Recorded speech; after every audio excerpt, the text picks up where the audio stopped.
Like sometimes the hat is, am I pumping enough, or am I making enough, or is there enough in the bottle, or is there enough in the freezer stash? But the biggest question is always like, it really boils down to, is my baby okay? Is my baby okay? Is my baby okay? And how do I know?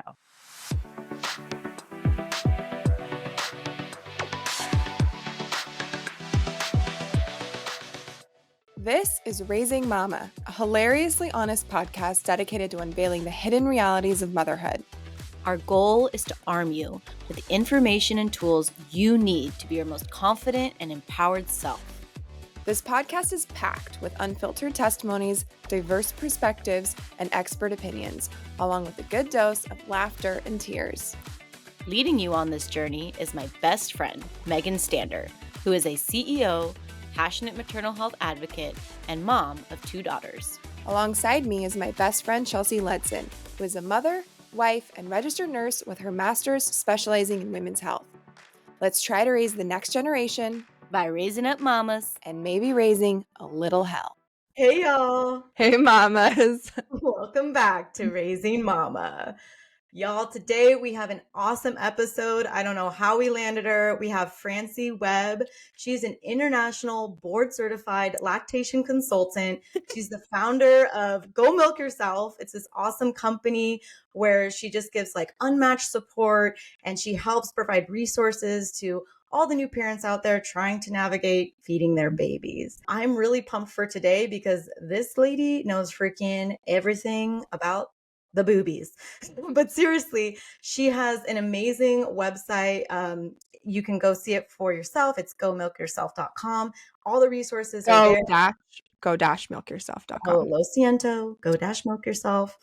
And if you want to laugh, her Instagram is super, super, super funny. Even if you have no intentions of, breastfeeding, it's just very, very funny, which is how I got to meet her. And today, our goal, we were trying to narrow down what to talk about, but we're really just talking about how to go milk yourself the first week back at work. So, did I say it wrong? How to milk your first week back at work. It should be milk yourself. I think, no. How to milk, period, your first week back at work. That's what we're talking about. You aced that, Chelsea. I'm Good job. Really good at this, guys. I have a podcast. Welcome, Francie. Welcome.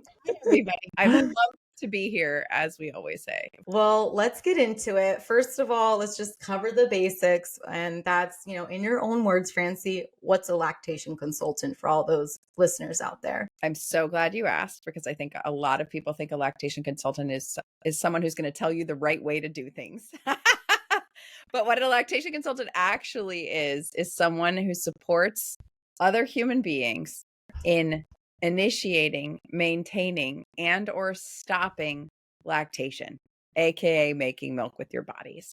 And so what that looks like is sometimes we're working with people while they're pregnant to prepare for feeding their baby. Sometimes we're working with people after their baby's already arrived. Sometimes they've been, feeding their baby for a long time, or they're brand new at it. And it is our job to help support them in their goals feeding their baby, whether that's nursing directly from the tap, exclusively pumping, hand expressing, combining breast milk and formula in whatever way works for people, bottle feeding, and all of the things that go along with it. So it's a pretty big job, I think. Yeah.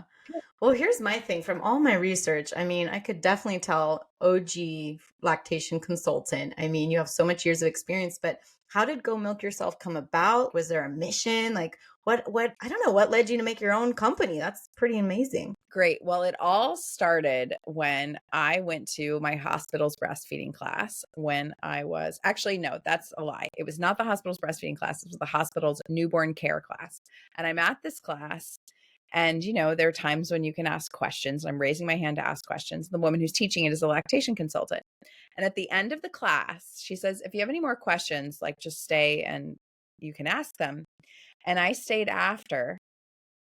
You know what? It could have been that she asked to talk to me after class. I don't remember kind of who initiated it, but as soon as we had a private moment, she said, do not take this hospital's breastfeeding class. And I was like, excuse me? Whoa.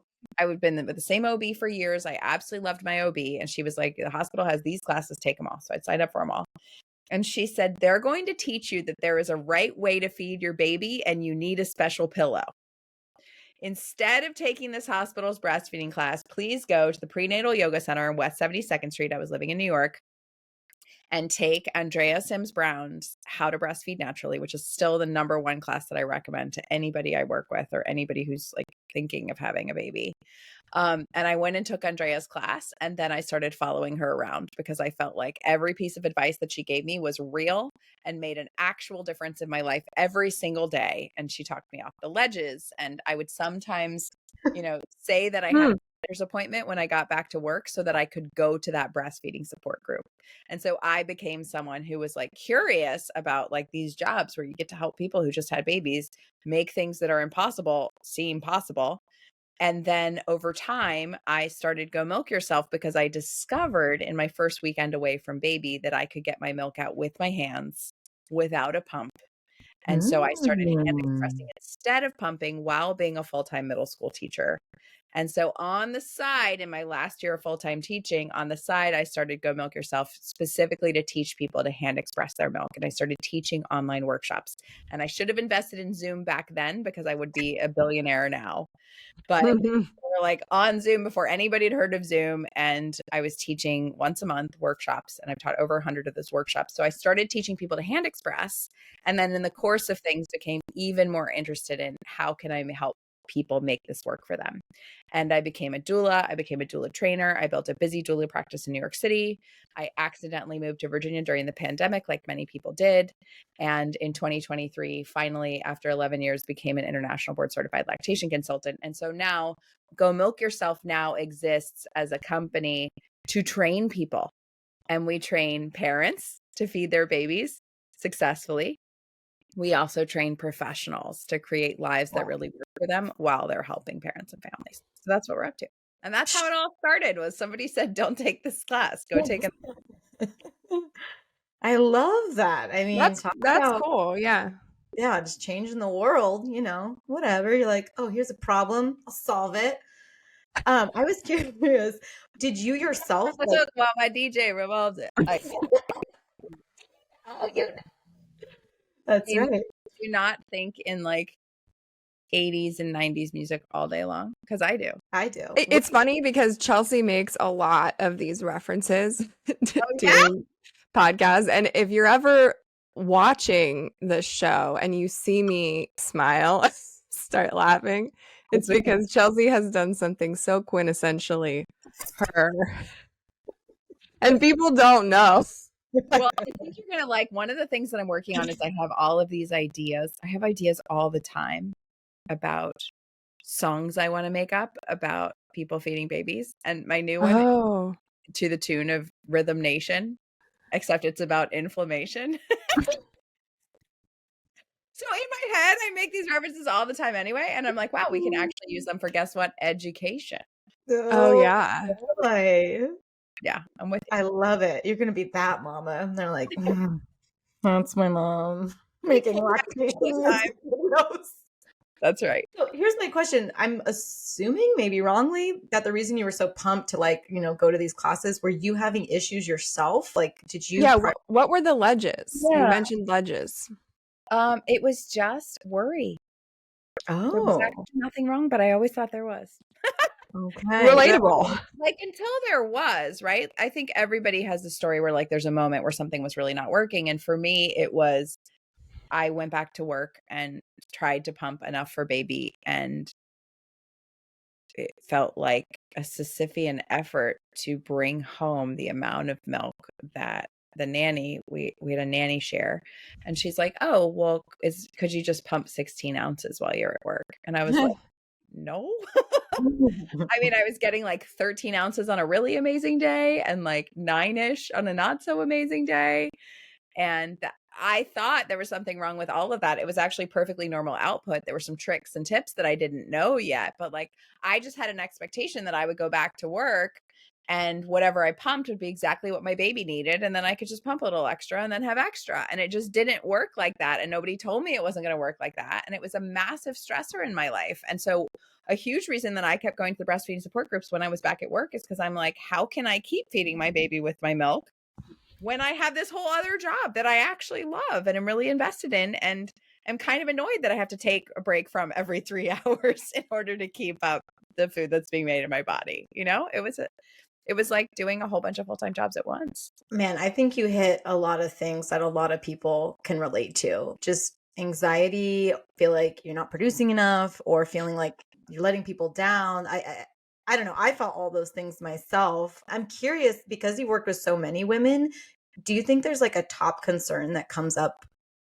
most of the time? Oh, I'm so glad you asked. Yeah, I'm actually thinking of someone who I worked with earlier this week. It was our first session. Her baby is about, I guess, is her baby about 4 months old, maybe almost 4.5. And she's back at work. And it's just everything that she said she's doing. She's like, I just want to figure out the balance between, what I'm pumping at work. And then when am I pumping at home? When am I nursing at home?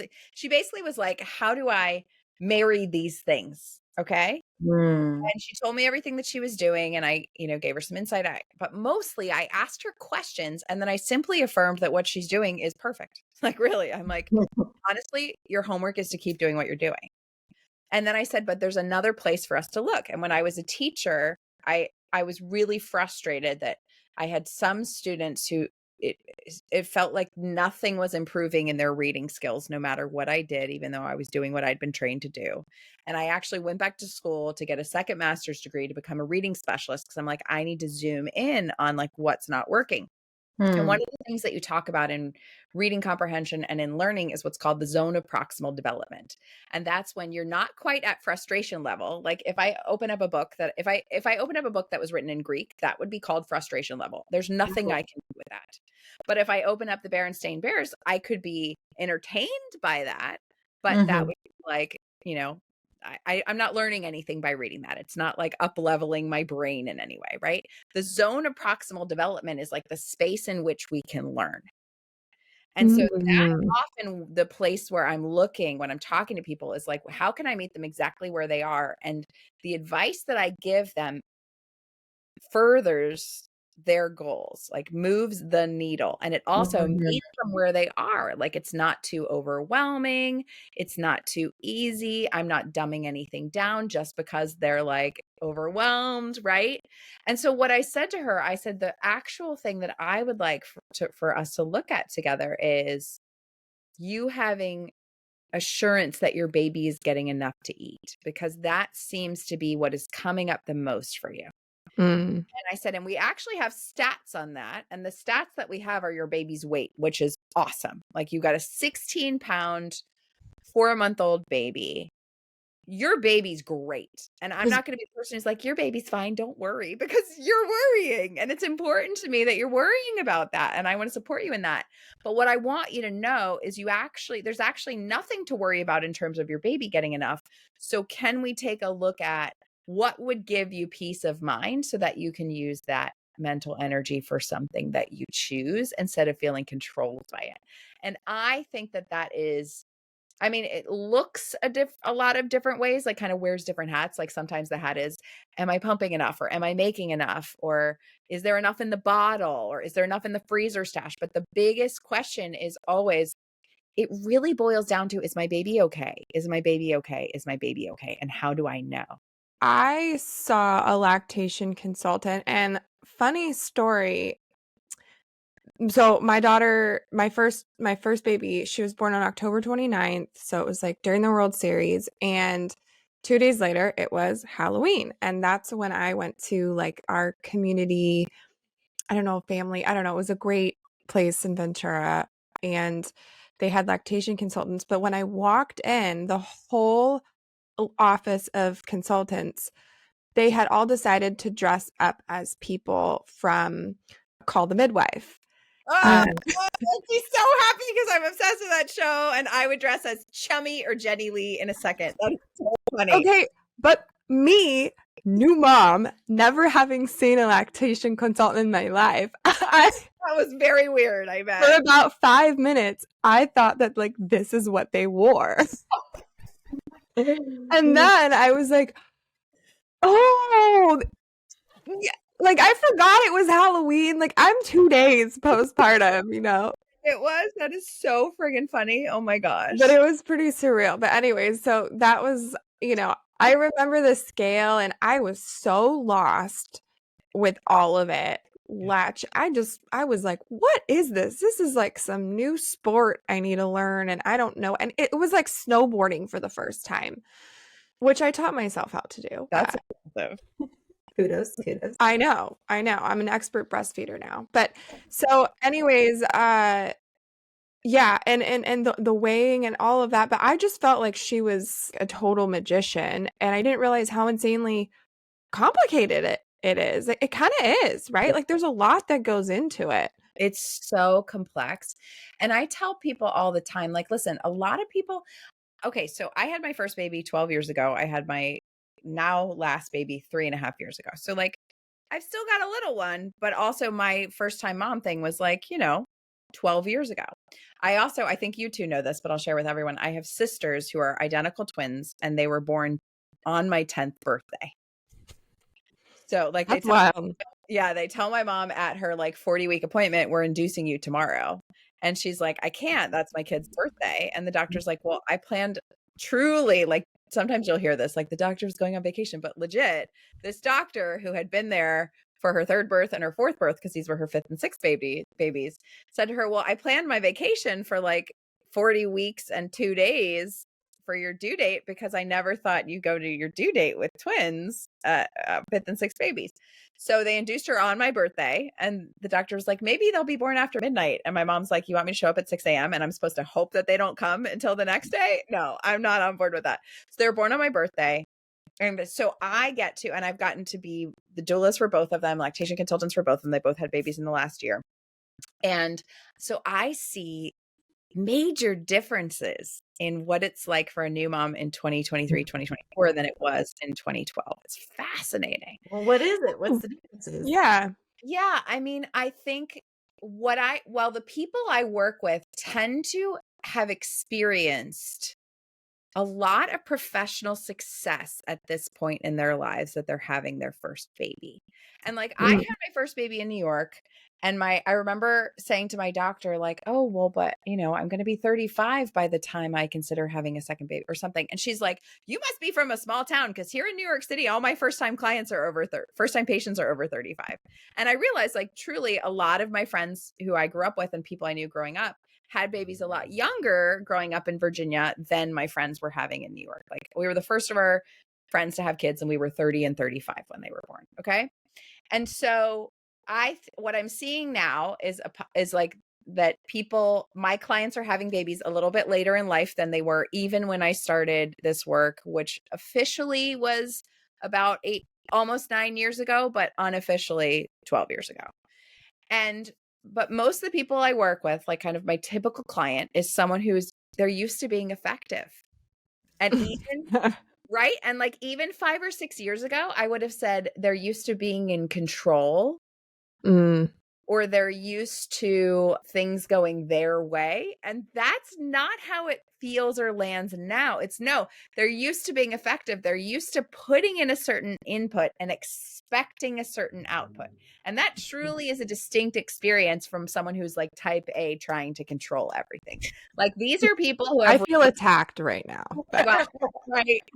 Like, is she describing me? Like, I'm always talking about myself in these conversations, right? Like I say I'm recovered type A and people around me are like, what do you mean recovered? Are you kidding? I would take that word out of what you just said. And what I see is like, these are and in many cases, like these are people who have dealt with various types of trauma, including what Taylor Swift would talk about as like there's actual professional, like people have dealt with some professional trauma or dealt with like betrayal trauma, which is something I listened to like someone who's a specialist in betrayal trauma, and like people who have lost jobs, people who have, had a boss that did not work for them. Like they have been through the ringer in a lot of ways and have essentially come out on top and have been like, okay, I can work things out that are not working. Like I'm an excellent project manager, so I'm just going to manage this project. And then here comes this brand new human who's screaming, and it's their only way to communicate, or they're sleeping through all their feeds, or, it's one day and one the next.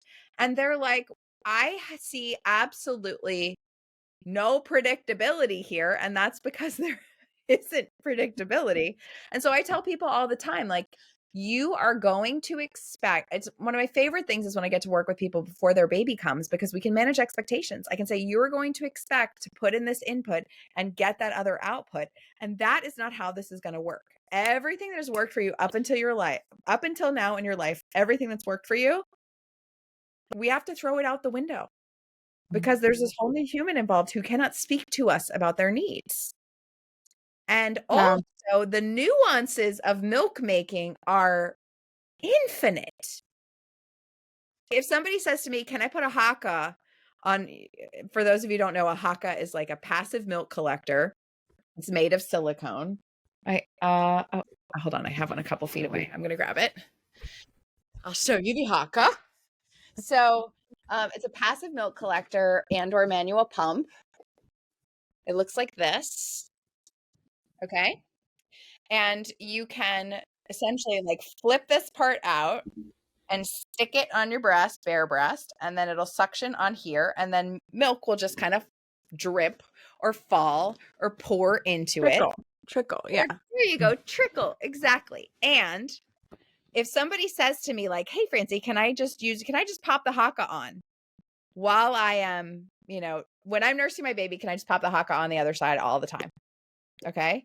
If somebody asks me that, and that person is a first-time parent versus a second-time parent, my answer is completely different.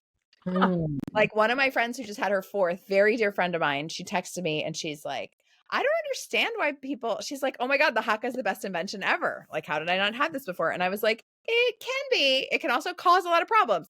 And she's like, I don't understand. Like, how could this cause problems? And I'm like, it actually will not cause problems for you because on your fourth baby, having lactated for 10 of the last 12 years, there's something she understands about the feedback loop with getting milk in and out and in and out and in and out that somebody who's like, oh, I'm just going to pop this on the other side is not going to understand. And so that first time mom is at a huge risk of overproduction. And potentially like inflammation, mastitis, clogged ducts, etc., in a way that my fourth time mom friend is not, because she understands the complexities of it.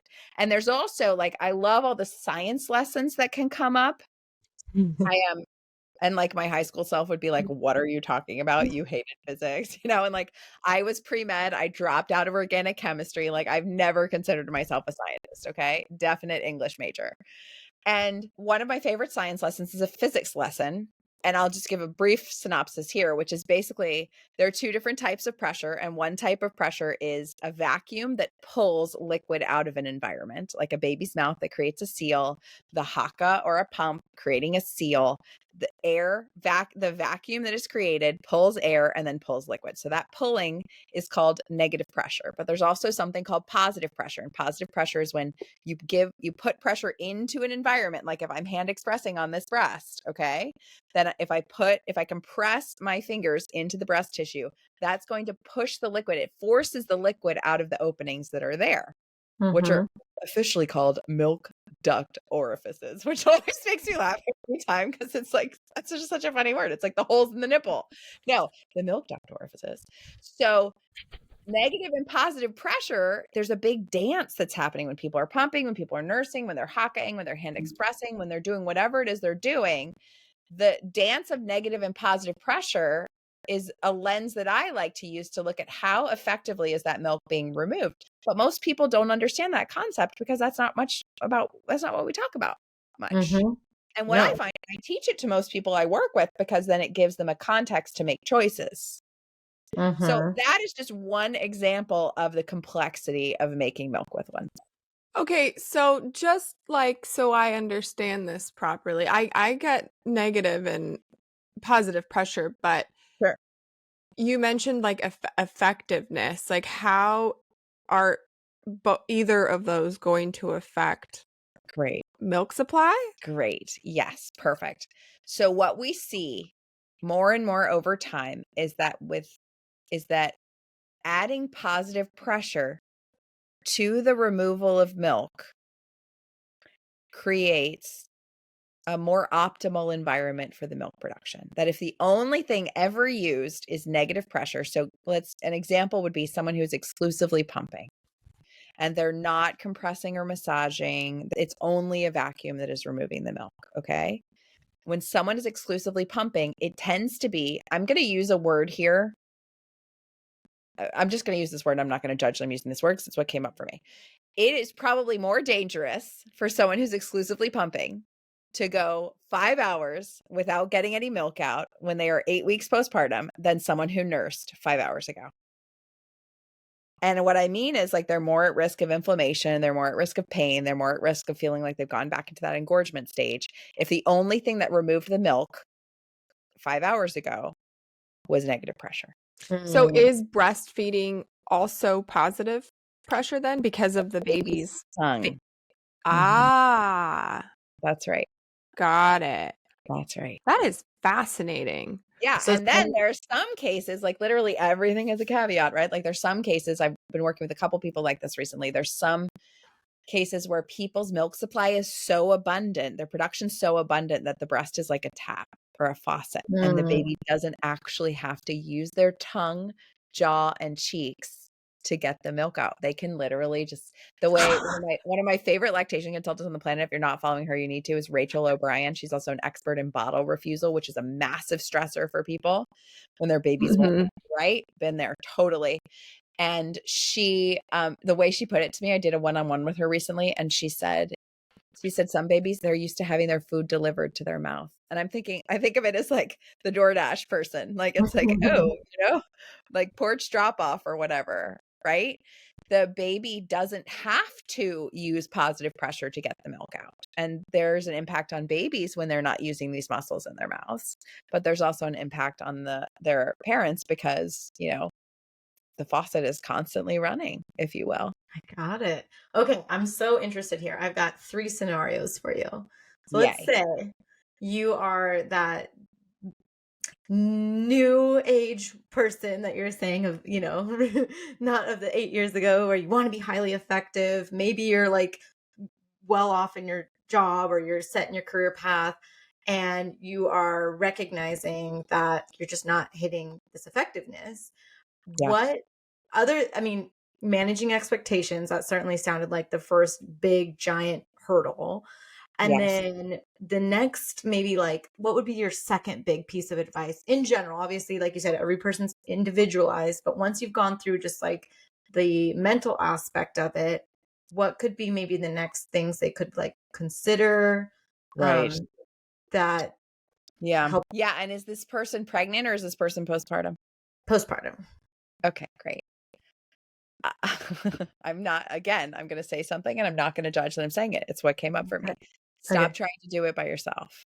Okay. I'm going to say it again. Stop trying to do it by yourself. And what does that mean? Like, use formula, don't use formula? Like, yeah, it's so great. What it really means is have people on your team who can support you in giving you the information that you need to have peace of mind and or make choices. Now, this is interesting because like there's someone there are lots of people saying lots of things on social media, as you all know. And I'm thinking of one particular person who I've seen on social media recently being like, don't trust lactation consultants who tell you that they support you no matter how you want to feed your baby. They just want your money. I never do this, but I was like, mute. I didn't unfollow, but I was like, I don't really want to see this for a little while.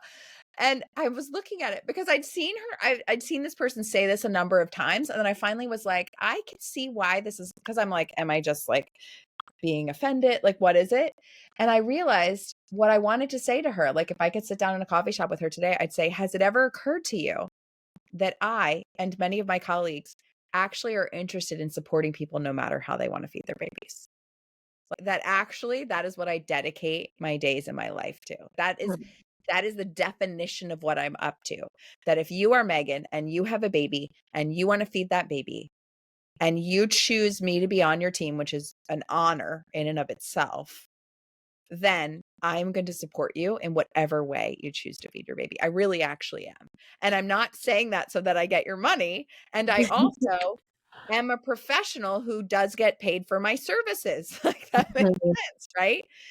So I'm sharing all that because I think I think about my mentor, Andrea Sims Brown, all the time, where I would go to the breastfeeding group and she would talk to people about, like, you might want to consider working with a private lactation consultant. She was a private lactation consultant who was the very best, still, I think, is the very best at what she does. And she would not say, would you like to work with me? She would say, would you consider, here's a website where you can find a list of private tell them, just tell them to hire you, you know?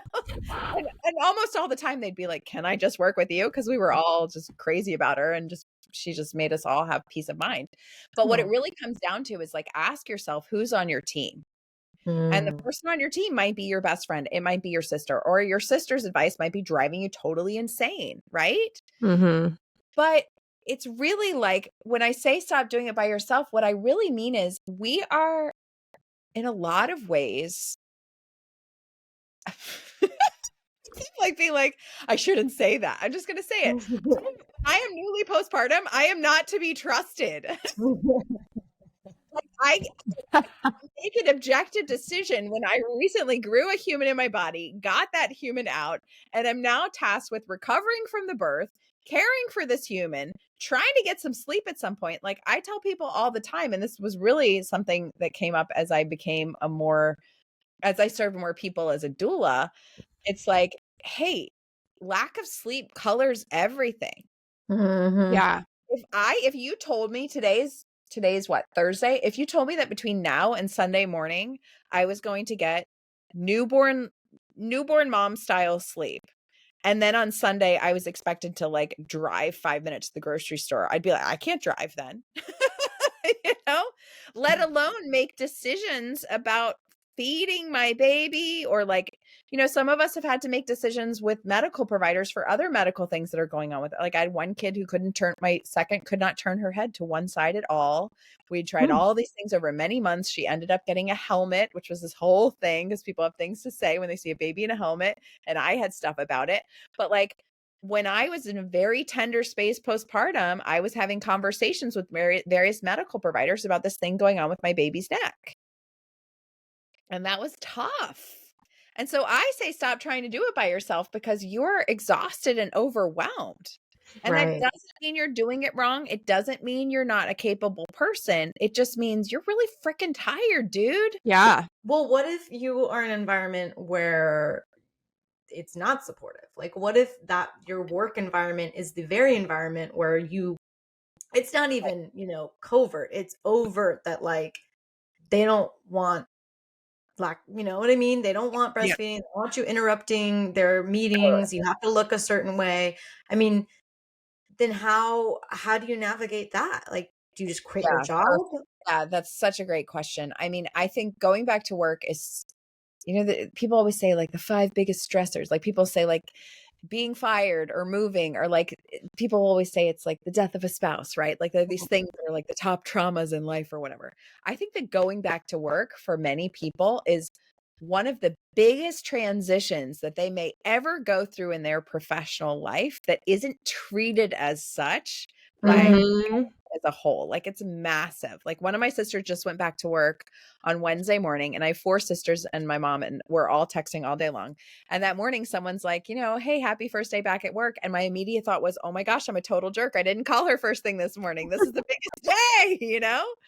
And then when she got home, I got a picture of the milk that she pumped, and she's like, I am just so relieved right now. And I just felt what she texted, because I'm like, you now know that you can go be away from your baby and bring food home to your baby while also knowing that your baby is okay while you're away and you can like do your thing at work. And I mean, listen, the first piece of advice is like, I think it's an easier thing for me to say now because I work for my own company now. And yet this was important when I was a full-time teacher and I worked at 2 different schools over those years. I think it really works to work in a place that is an environment that is friendly to you and who you are and what's important to you. And I think about people like my husband, who his entire life has been working in like for massive companies where sometimes you don't feel like you're getting cared for as like a little person or a cog in a wheel, right? And he recently changed jobs and feels like people see him in a way he wasn't seen at the company that's been around for like 50 plus years. And so I think that for people going back to work, one of the things that's going to come up for them is like, is my baby okay? And another thing is like, how do I talk to the people around me? Like, do I really have to talk to my boss about pumping? Like, is that awkward? You know, like, listen, I was in a situation at one point in my work life where my ex was my boss. Awkward. So, and we, over time, we had some stuff to talk about. We got some stuff talked about. We, I would say became friends or at least friendly. And I was like, I do not want to talk to that person about milk in my boobs.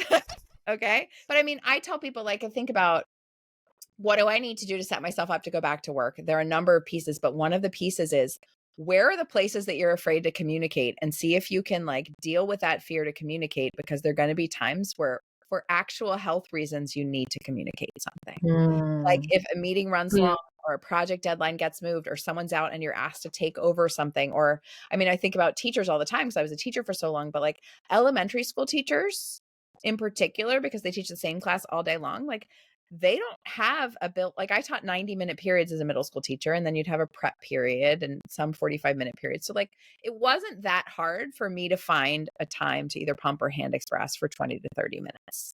Did it take away from some of my work time? Yes, it did. But the time was there. Elementary school teachers are like with their first graders from like, they probably get to school at 7:30, sometimes earlier in the morning. And then they're with those kids until 2:30, 3, whenever the school day ends. And they don't often have that break. So that's like really something to negotiate, but it shouldn't be a negotiation because it's actually a health and wellness need. Like if you do not get your milk out, then there are a number of impacts. And one of them is that you can develop an infection. Hello. Totally. Like you can actually get sick from that. You also it can impact what you're up to with your baby and your baby's wellness and your family and the things that are important to you. There's that, right? But like, if I could offer people one piece of advice about communicating your needs as a person going back to work, it would be find out the information that you need well before you go back to work and communicate your needs well before you go back to work. And like, listen, I worked for a school network. I had a wonderful experience working there. And there was somebody on the HR team who actually sat down and talked to me about my maternity leave, about my rights, about my benefits. I don't remember if they initiated it or I did, but like there was a conversation dedicated to, hey, here's what things look like for you while you're away. And then when you get back, because I knew that I needed private space and all that stuff. And I knew my rights and all of that. But the bottom line is like, it's important to open your mouth and communicate your needs. And not everybody is comfortable with that. And then even people are comfortable with that may feel weird about doing it about milk coming out of their bodies. Do you have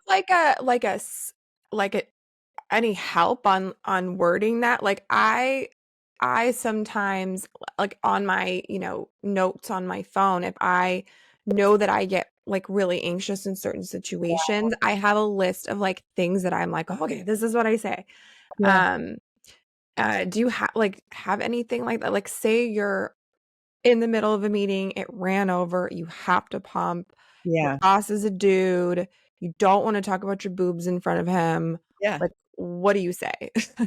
Yeah, that's really great. Other than I need to pump. Sorry, gotta go. Oh, it's so great because what I was going to say to you is I would offer two things. And one would be make sure that you have created the context with that boss that every 3 hours or whatever it is you need. But for most people, it's like, hey, when I come back to work, every 3 hours, I'm going to need a 20 to 30-minute break. How can we make that happen? Right. So let's say we have that context. And so in that context, I would say to the boss, I need to pump. or I need to go. So do the Or first.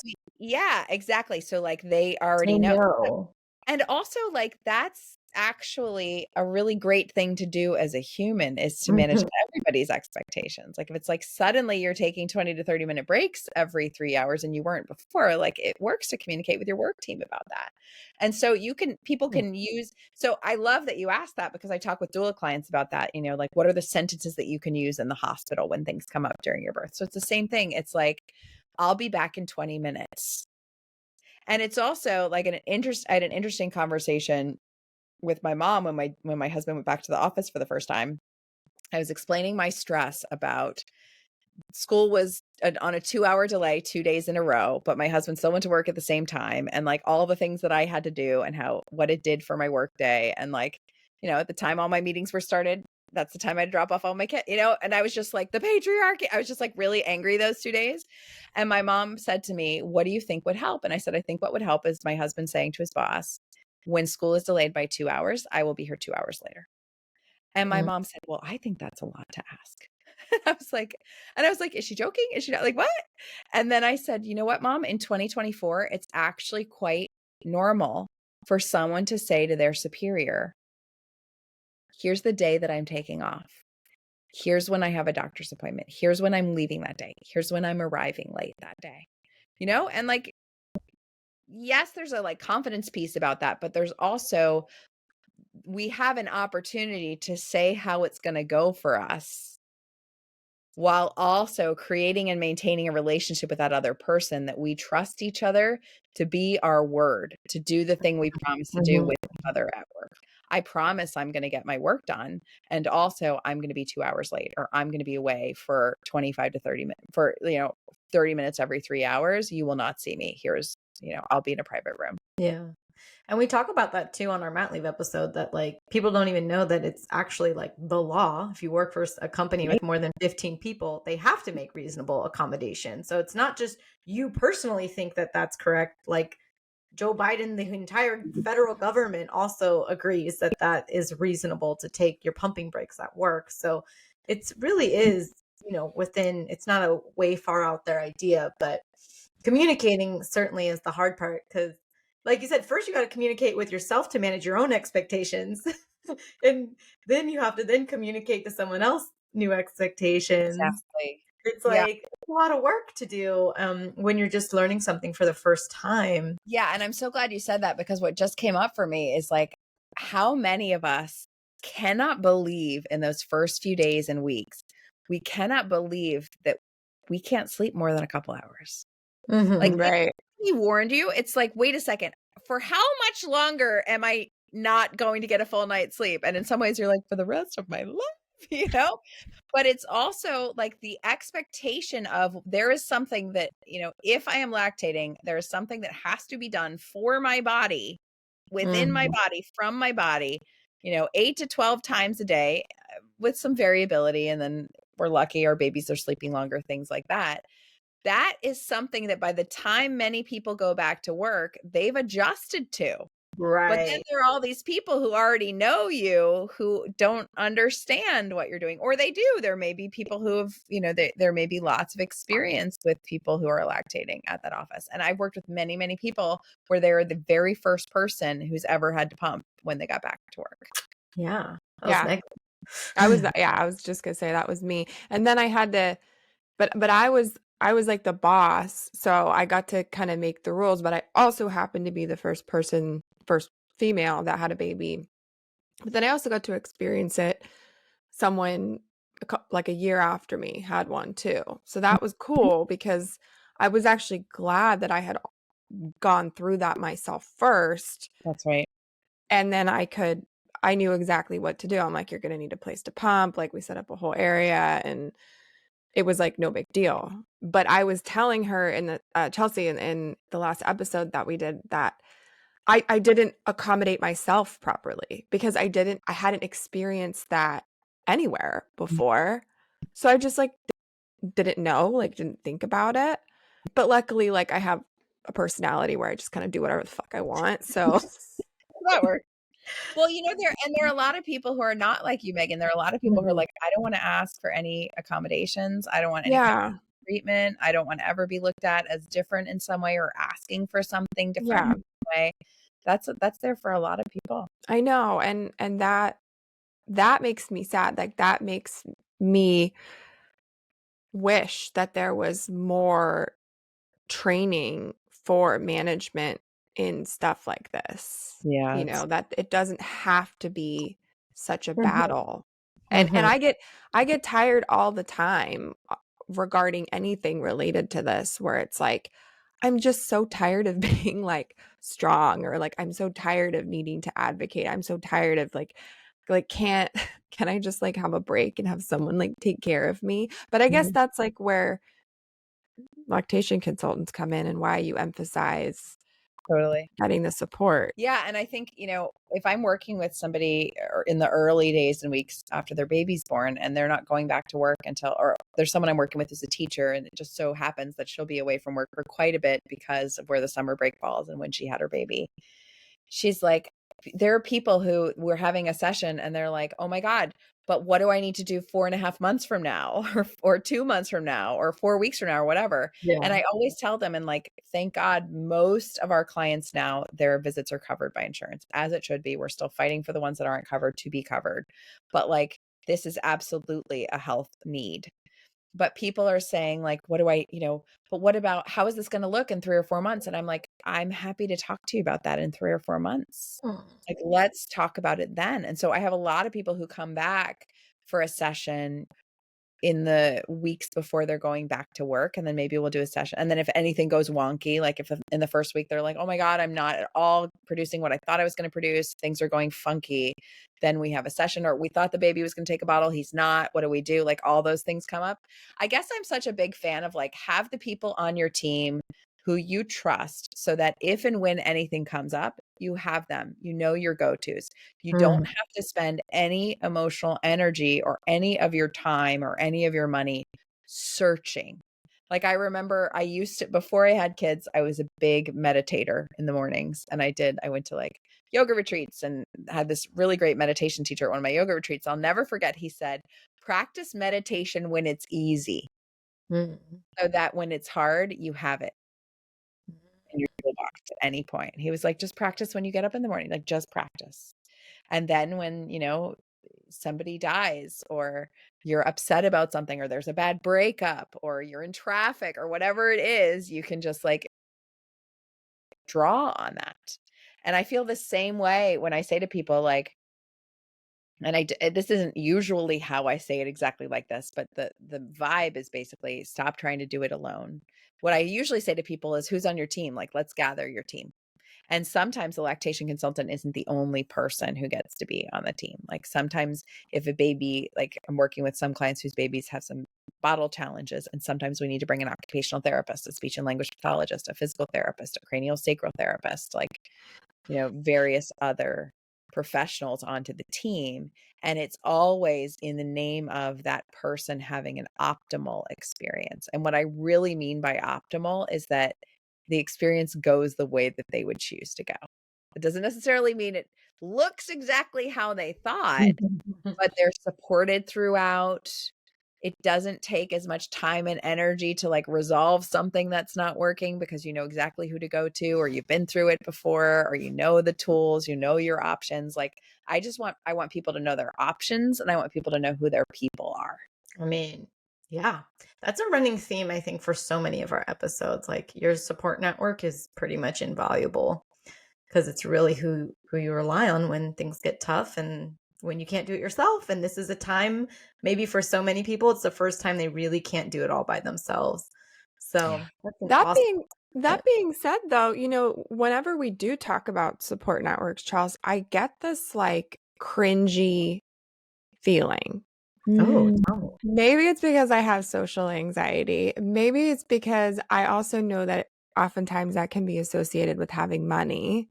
Mm. And like in my own experience, I had a support network because I could pay them, but I have some kind of like almost guilt surrounding that because I know that that's not the case for everyone. And so honestly, that's why I love social media. And I know that like we all have like eye roll moments about social media and we know the dangers and we all are trying to put our phones down more. And I get that. But like for someone that does not have the resources, and that's also why insurance and lactation could that's important. But like if you don't have insurance or like I don't know, like there's everywhere. yeah, that's why I think that that's valuable, but yeah, back to the cringy feeling, like it can be tough, like if you don't have a big support network and you're like, "Ugh, now I need to like go and make friends," or like, what do I do if my partner's not supportive or like what? So, For I single just wanted to call that out. Yeah. Yeah, so like people who are single parents, people who have no family who lives near them, or they're estranged from their families, or their challenges with their families that mean that the family members are not supported. For people who work hourly jobs, right? So like how does that work with pumping? And luckily there are laws to protect people as well, but like it may mean that person has to work longer days. And the bottom line is like it's just all unfair. And the majority of the clients who I work with on a day-to-day basis are absolutely benefiting from privilege in some form. And I certainly have and do. And I think what I've seen from my clients who have fewer resources financially and otherwise, it's a harder fight for them to feed their babies the way they want to. Starting with, we cannot accept Medicaid. Because Medicaid has not yet put all the things into place for lactation services to be covered. And so we keep a very, we basically have like a subsidized rate for anyone who's on Medicaid. Like anyone who ever wants to see us for lactation services, it's $50. And if they can't afford the $50, it's a zero problem. Like we'll do it anyway. And yet that's dumb, right? And at the same time, I have had the absolute privilege over the last 2 years.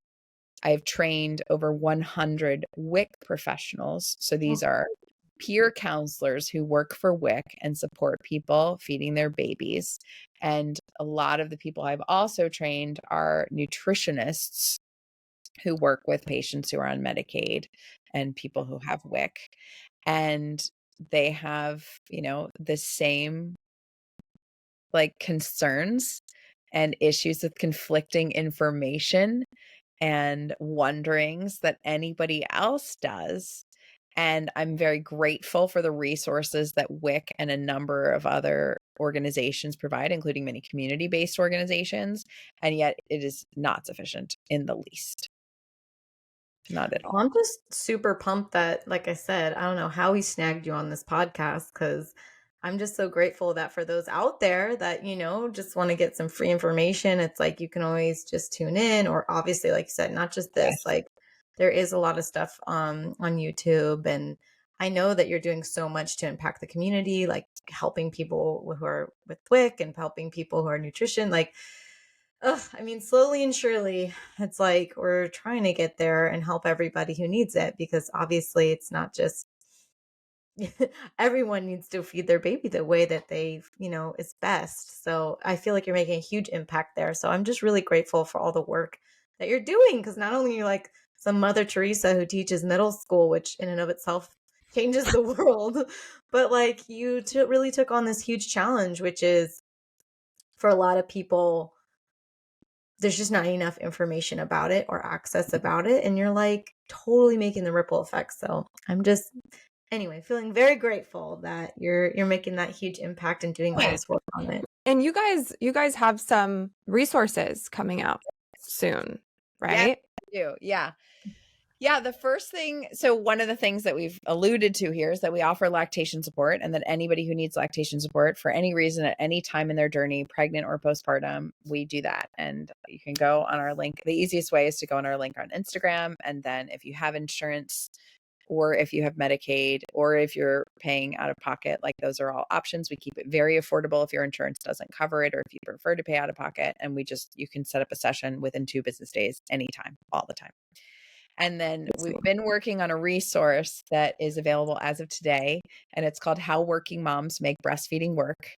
And it is a guide. And it's a guide for preparing to go back to work, for being back at work, for adjusting. It talks about the supplies that you'll need. It talks about some common challenges that come up and how you can troubleshoot those and resolve those. And we've designed it. It's so funny because one of my colleagues at Go Milk Yourself is she's kind of in the same phase of parenting that I am, few years ahead, but like we noticed how people going back to work now are very different than when she and I were first going back to work a number of years ago. So we had a couple people who like went through the resource with us. And I want to thank those people because we are able to constantly be present to the challenges that people are dealing with and how they're changing and or staying the same over time. So How Working Moms Make Breastfeeding Work. It's a free resource. It's PDF.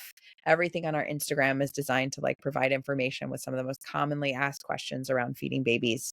And we want to just help people get the information that they need to make empowered decisions. And we curate the information so that you don't have to Google, because the resources that we found are the best that we found, period, in my dozen years of making milk. Which I think is important because there is so much on Google and it's a lot to take in. And it's also with breastfeeding, it being as complicated as it is, I think that's really valuable. And I also think that's super cool that you can get an appointment with you guys I mean, I'm definitely going to hit you guys up for my next baby.